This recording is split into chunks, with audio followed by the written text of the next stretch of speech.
Well, good evening, everyone, and thank you for coming today. And thank you to every Albertan who is watching at home this evening. 2 years ago, the people of this wonderful province gave me and our progressive Conservative government a mandate for change. In fact, the last election was defined by the type of change that people wanted. Would we build walls around Alberta, cutting off our future prosperity? Or would we as a province say confidently that Alberta's best days were ahead and that we, as the government elected by the people, would build bridges to the world, guaranteeing a better future for us all? We saw a record number of people engaged in that election, and I'm thankful for the privilege of being elected on a mandate to build a better, a more modern, and a more prosperous Alberta. Over the last 2 years, we've made incredible progress in delivering both a progressive, and I underline that word, and a conservative change. For the first time in 6 years, Alberta's budget is fully balanced. We are united in eliminating our infrastructure deficit with our Building Alberta plan. To keep class sizes low, planning work is well underway on all 50 new schools and 70 school modernizations across Alberta, which will see over 86,000 new and improved spaces for our kids. To make sure that more families have access to care closer to home, when they need it and where they need it, Fred Horn will be announcing more than 80 new family care clinics in the next 2 months. This year's balanced budget includes funding for 2,000 new college and university spaces, so more of our young adults have the skills and the knowledge that they need to succeed. We've made firm funding commitments to our towns and cities, including the expansion of the LRT here in Edmonton, the twinning of Highway 63, and finally, 50 years in the making, completing the final portion of the Calgary Ring Road. And key to being able to afford all of this has been opening new markets for Alberta's resources. I will never apologize for aggressively selling Alberta to the world, going wherever we needed to find new customers and get fairer prices for our products. We fought to protect Alberta's royalties from other provinces, and I was proud to unite the provinces in creating the Canadian Energy Strategy. I trust that this government will continue to fight for Albertans on the world stage and for a shared, better future in the years ahead. We've held the line on government spending, and I'm so proud of results-based budgeting, which has led to savings and efficiencies of outcomes right across the board. We've had incredible public servants who are implementing this change, and I thank you for that. To our teachers, our social workers, doctors, nurses, and health professionals, thank you for the work that you do every day in serving families and making our lives better.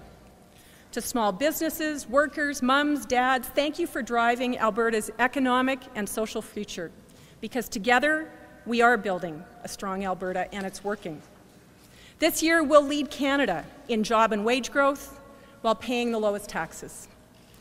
And our budget ensures that when it comes to the programs and the services that Albertans need, particularly vulnerable Albertans, that record funding is there.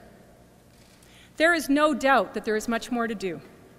Our throne speech and budget lay out how this government will continue to meet our commitments to Albertans and to build for the future. And that vision of building an even stronger, safer, healthier, more innovative and prosperous Alberta is one that I'm very proud of. It is grounded in our belief that Alberta is the most open, confident, and unabashedly forward-looking province in Canada, and let's never forget that. Proudly asserting ourselves on the world stage.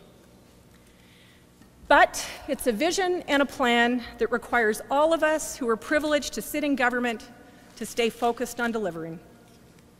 Quite frankly, too much time has been spent over the last few weeks on questions of loyalty and allegiances and character. Too many people have been distracted from the important work that the people of Alberta sent us here to do. And as leader of this government and this party, that has weighed heavily on my mind. I love Alberta. I am honored to represent Alberta as your Premier. And I've given my heart and my soul to this province every single minute of the day for the last 2.5 years.